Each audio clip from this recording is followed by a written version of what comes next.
त्रेता युग का आरंभिक काल। समय की नदी शांत बह रही थी, परंतु ब्रह्मांड की धड़कनें तेज थी। देव और दानव दोनों अपने अपने सामर्थ्य की सीमाएं खोज रहे थे। स्वर्ग की सभा में मंत्रणा चल रही थी। पृथ्वी पर राजाओं के बीच संघर्ष था और पाताल में भी अपने ही प्रकार का उद्वेलन था। इन सब के बीच एक ऐसा नाम था जिसने देवताओं के मन में भय भी जगाया और महादेव के हृदय में भक्ति भी। वह नाम था लंका के त्रिलोकी विजयी दशानन रावण का।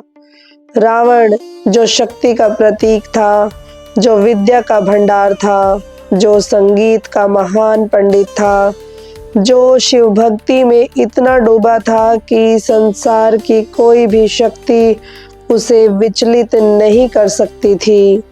किंतु यह कहानी उसके सामर्थ्य की नहीं, यह कहानी है उसकी भक्ति की, उस तीव्र तप की जिसने कैलाश पर्वत को कंपा दिया था, उस संवाद की जिसे सुनकर देवताओं के हृदय कांप उठे थे।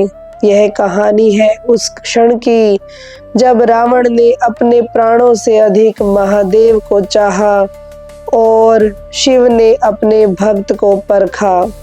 आज आप सुनने जा रहे हैं रावण शिव संवाद, एक ऐसी रसपूर्ण, अद्भुत और दिव्य कथा जो आपकी आत्मा को स्पर्श करेगी। यह कथा केवल ऐतिहासिक प्रसंग नहीं, यह भक्ति का महासागर है। यह अहंकार और समर्पण के बीच का युद्ध है। यह वह क्षण है जब दानवों का राजा भी भोलेनाथ का बालक बन जाता है। स्वागत है इस दिव्य यात्रा में और यह कथा प्रस्तुत है ऑडियो कहानी बाय संयोगिता की ओर से। अब शुरू करते हैं यह अमर कथा। कैलाश का वातावरण शांत है। हिमालय के शीतल वायु में एक अद्भुत सुगंध तैर रही है। चारों ओर एक दिव्य नीलिमा फैली है। बृहद पर्वत अपनी गंभीरता में स्थिर है, मानो स्वयं योग मुद्रा में बैठा हो। नदी, गण, यक्ष, किन्नर सभी अपनी दिव्य सेवा में लीन है। गंगा की धारा महादेव की जटाओं से बहती हुई ऐसे गिर रही है जैसे ब्रह्मांड का संगीत। अचानक धरती हिलने लगी।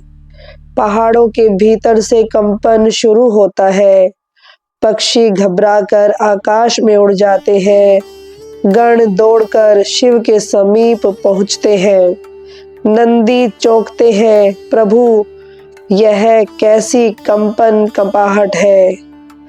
कैलाश को इस प्रकार कौन हिला सकता है। शिव मुस्कुराते हैं। उनके त्रिनेत्र का तेज स्थिर है। शिव, नंदी, यह कोई शत्रु की आहट नहीं, यह मेरे प्रिय भक्त के आने का संकेत है। गण एक दूसरे की ओर देखते हैं। भक्त? कौन भक्त जो कैलाश को हिला दे? महादेव आंखें बंद करते हैं। उनकी जटाएं झूम उठती है। शिव, रावण आ रहा है। गण के मुख पर विस्मय और भय दोनों के भाव उभर आते हैं। उधर लंका के स्वर्णिम महलों से दूर एक विशाल देदीप्यमान रथ आकाश में उड़ता हुआ कैलाश की ओर आगे बढ़ रहा है। रथ पर बैठा है 10 मुख वाला, 20 भुजाओं वाला, अद्भुत तेज वाला राजा रावण। उसकी आंखों में दृढ़ता है, उसके हृदय में भक्ति की ज्वाला है। उसकी जीवा पर लगातार एक ही नाम है, ओम नमः शिवाय, ओम नमः शिवाय। जैसे जैसे रावण कैलाश के निकट आता है, जमीन पर कंपन बढ़ता जाता है। उसका रथ वायुमंडल को चीरता हुआ उतरता है और फिर वह क्षण आता है जब रावण कैलाश के चरणों में उतरता है। रावण अपनी विशाल भुजाएं फैलाकर प्रणाम करता है, कैलाश की ओर नहीं बल्कि उस अदृश्य ब्रह्मा की ओर जिसकी उपस्थिति को वह अपने भीतर महसूस करता है। कैलाश के समीप पहुंचते ही रावण के 10 मुख एक साथ गूंजते हैं, हर हर महादेव। उसका प्रणाम ऐसा है कि पर्वत का हर पत्थर भक्ति से भर जाता है। रावण धीरे धीरे आगे बढ़ता है। वह कैलाश की चट्टानों को स्पर्श करता है, मानो तप में तप रहे शरीर को शीतलता मिल रही हो। उसके कदमों का हर निशान एक नई कथा लिखता है। कुछ दूरी पर नंदी खड़े हैं। उनकी आंखों में हल्का भय और हल्की जिज्ञासा, क्योंकि यह वही रावण है जिसके घमंड से देवता कांपते हैं और जिसकी भक्ति से देवता आश्चर्यचकित होते हैं। पर रावण नंदी की ओर देखकर हाथ जोड़ देता है। रावण, नंदीश्वर, मैं शिव का सेवक हूँ, मुझे अपने प्रभु तक जाने दीजिए। नंदी, जो केवल भक्त की सच्ची भावना पहचानते हैं, एक क्षण रावण की आंखों में देखते हैं, जहां ना गर्व है ना क्रोध, केवल समर्पण। नंदी मार्ग खोलते हुए कहते हैं, जाओ रावण, महादेव तुम्हारी प्रतीक्षा कर रहे हैं। रावण के हृदय में एक कंपन दौड़ता है। वह धीमे कदमों से आगे बढ़ता है। जैसे जैसे वह शिव के समीप पहुंचता है, उसका गर्व गलता जाता है और भक्ति गहराती जाती है। महादेव ध्यान में बैठे हैं। उनके कंठ में नाग लिपटा है। उनकी जटाओं में चंद्रखंड दमक रहा है। उनकी आंखें बंद हैं, पर उनका तेज हजारों सूर्यों जैसा है। रावण उनके सामने पहुंचते ही भूमि पर गिरकर साष्टांग प्रणाम कर देता है, इतनी गहरी भक्ति से कि कैलाश का कण कण कंपन करने लगता है। कुछ देर तक वह उसी मुद्रा में पड़ा रहता है, फिर धीरे धीरे उठता है।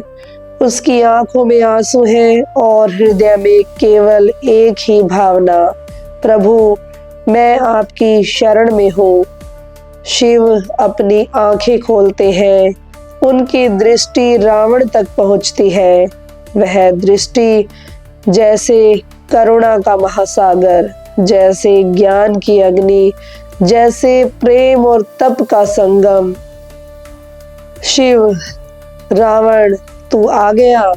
रावण कांपती हुई आवाज में, प्रभु मैं आपके दर्शन पाने को व्याकुल था। मैं आपकी शरण में हूँ, मेरी भक्ति स्वीकार कीजिए। शिव मुस्कुराते हैं, भक्ति तो मैं देख रहा हूँ, परंतु तेरे भीतर अहंकार की ज्वाला भी देखता हूँ।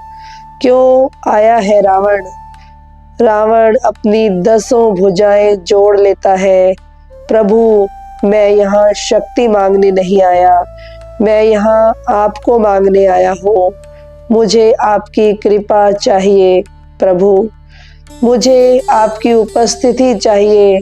आपके बिना रावण अधूरा है। शिव कहते हैं, रावण भक्ति कठिन है, भक्ति का मार्ग तपस्या से भरा है। क्या तू इस अग्नि से गुजरने को तैयार है? रावण कहता है, प्रभु यदि आप कहें तो रावण अपना शीश भेंट कर दे, मुझे कोई डर नहीं। शिव बोले, अच्छा तो फिर मैं तुझे परखूंगा। रावण ने कहा, मेरे महादेव यह जीवन, यह प्राण सब आपका है। कैलाश का वातावरण अचानक गंभीर हो जाता है। गणों की श्वास धीमी पड़ जाती है। अनंत आकाश में एक विशेष मौन व्याप्त हो जाता है, मानो स्वयं समय इस परीक्षा का साक्षी बनना चाहता हो। शिव रावण की ओर देखते हैं। उनकी दृष्टि शांत है, पर भीतर एक गहरा रहस्य है। शिव कहते हैं, रावण, मैं तेरी भक्ति को स्वीकार करता हूँ, परंतु जान ले, जहाँ भक्ति है वहाँ परीक्षा भी अनिवार्य है। रावण हाथ जोड़कर झुक जाता है। प्रभु, मैं तैयार हूँ, मुझे परखिए, मेरी भक्ति को अग्नि में तपाइए। शिव धीरे धीरे मुस्कुराते हैं। शिव कहते हैं, अच्छा सुनो, तू मुझे प्रसन्न करना चाहता है तो अपने अहंकार को त्याग। जिस शक्ति पर तू गर्व करता है उसे समर्पित कर। रावण ध्यान से सुनता है। शिव कहते हैं, मेरा नाम जपो, पर ऐसा जप कि तेरा अस्तित्व मिट जाए। ऐसी ध्यान योग की अग्नि प्रज्वलित कर कि तेरी देह का अभिमान जलकर भस्म हो जाए। क्या कर सकेगा रावण?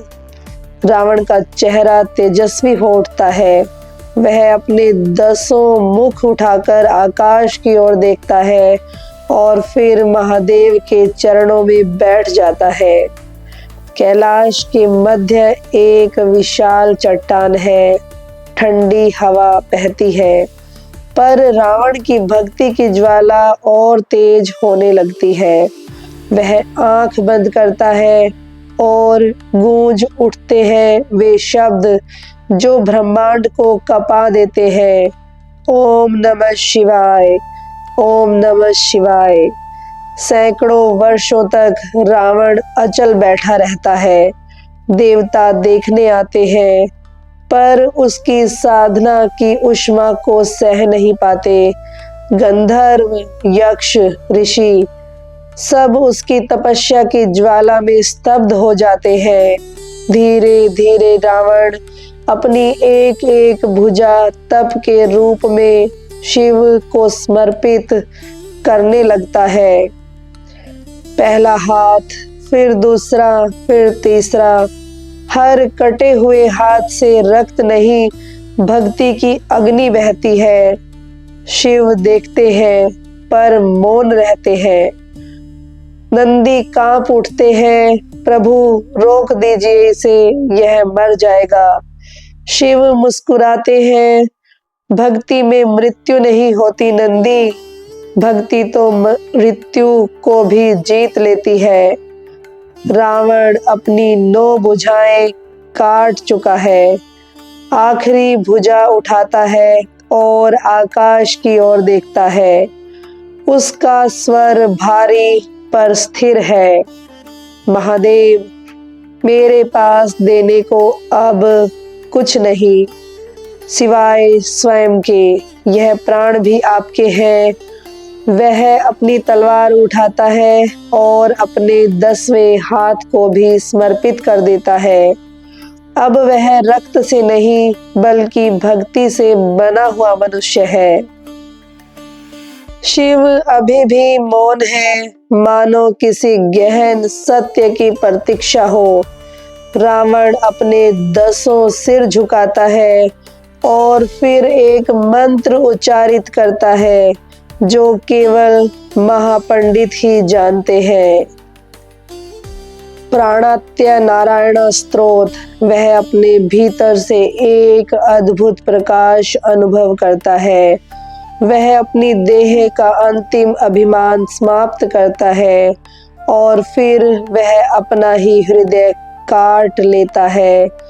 उसे शिवलिंग पर रखकर कहता है, हे भोलेनाथ, मेरा हृदय अब आपका है। इसमें अब केवल आप ही विराजते हैं। कैलाश कांप उठता है। पर्वतों से नाद निकलता है, जैसे पृथ्वी स्वयं रावण की तपस्या से हिल गई हो। महादेव अचानक उठ खड़े होते हैं। उनकी जटाओं से ज्योति निकलती है। उनके नेत्र प्रेम से भरे हैं। उन्होंने अब परीक्षा पूरी कर ली है। वे रावण के पास पहुंचते हैं और धीरे से उसका हृदय उठाकर उसकी छाती में पुनः स्थापित कर देते हैं। वह कहते हैं, रावण, आज तूने केवल तप नहीं किया, आज तूने स्वयं को जीत लिया है। यह संसार नहीं जानता, पर तू मेरा सर्वश्रेष्ठ भक्त है। रावण आंसू बहाता है। उसका तेज सूर्य जैसे चमकने लगता है। शिव उसे गले लगा लेते हैं। शिव कहते हैं, रावण, मैं तुझे वरदान देता हूँ, आज से तू अजय होगा। तेरी विद्या अद्वितीय होगी। तेरी भक्ति संसार के लिए उदाहरण होगी। रावण महादेव के चरण पकड़ लेता है। प्रभु, मैं धन्य हो गया। आपके दर्शन, आपके स्पर्श और आपकी करुणा से। शिव उसके मस्तक पर हाथ रखते हैं और कहते हैं, जा रावण। मेरे प्रिय, जग जान पाए या ना जान पाए, पर तू मेरे हृदय में सदा रहेगा। रावण पीछे मुड़कर देखता है, एक बार, 2 बार और फिर प्रणाम करता है। हर हर महादेव।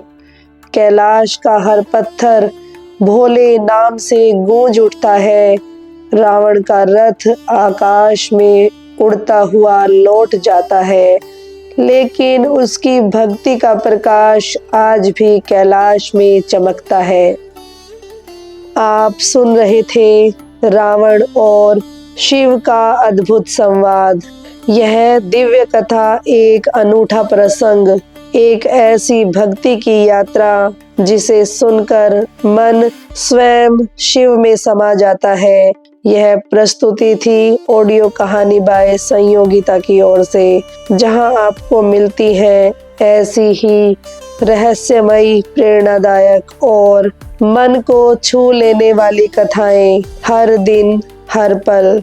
अगर आपको यह कथा पसंद आई हो तो हमारे चैनल को फॉलो करें, अन्य कथाएं भी अवश्य सुनें और अपने सुझाव हमें भेजें। अगली प्रेरणादायक कहानी में फिर मिलेंगे, जो भक्ति और रस से भरी हुई होगी। हर हर महादेव। जय शिव शंकर।